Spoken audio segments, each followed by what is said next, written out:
I got a message yesterday from a white guy named Sean who told me that we don't owe black people reparations because the first slave owner in the colonies was black. He even thinks black people owe everyone else reparations because they started it.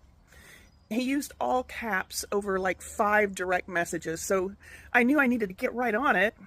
Sean, you are correct that the first chattel enslaver we know about on this continent was black. His name was Anthony Johnson. He was actually brought here in 1621 as an indentured servant himself. But it's important to define the kinds of slavery that are involved in this sordid tale. An indentured servant is sort of like a temporary slave. They didn't get paid during the time they were indentured, aside from food and lodging. But they had a contract that said they'd work for a certain period of time, usually about 4 to 7 years, and then they would be freed.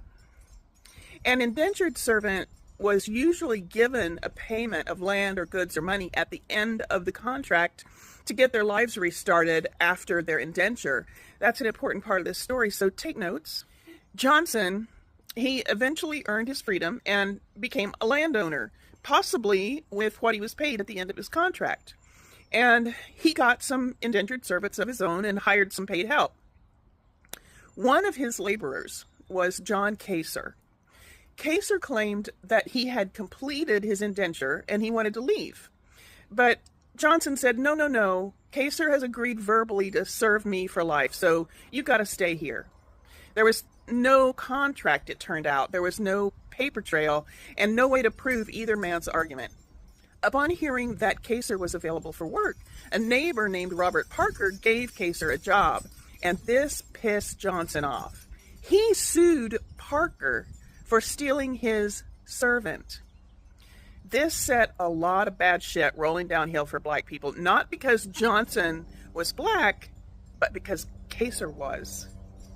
Johnson's the landowner, Kacer was the laborer. In court, Kacer was just some property Johnson and Parker were fighting over. Kacer didn't get a say in any of it. Well, in 1655, a Virginia court ruled that Kacer must be returned to Johnson and serve him for the rest of his life. The rest of his life.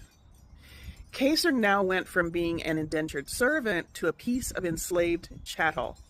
Chattel slavery was a whole different thing from indentured servitude.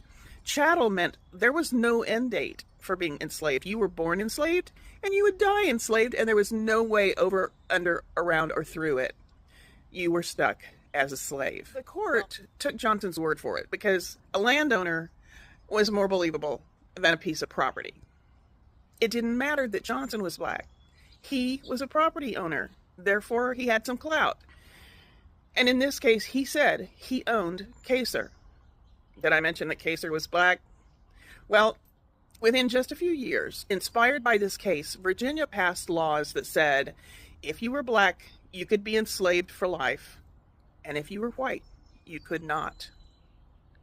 Then Sean DMs me saying that the first slave owner was black, so that means I don't know him anything. History says that it never mattered what color the enslaver was, but a whole legal framework was built up around the characteristics of the people who could be enslaved. The colony spent the next 250 years turning black labor into white wealth. After chattel slavery ended, right up until now, they made sure that black families still couldn't get what was stolen through them, through redlining, through segregation, through voter suppression and mass incarceration. And by the way, slavery still exists, Sean, in our penitentiary system. You and I inherited the benefits of that whole framework. Once we learn the truth, if we use it to excuse inaction, then we are to blame. But when we learn and use our knowledge to educate, then we can earn back a little redemption, or at least a little bit of our soul. We don't owe reparations because one time a black man did a terrible thing, and Anthony Johnson did a terrible thing. We owe reparations because white power turned race into laws that stripped freedom from millions while building a country that still pretends it doesn't remember how any of that happened. Get curious. Let us know what you learned.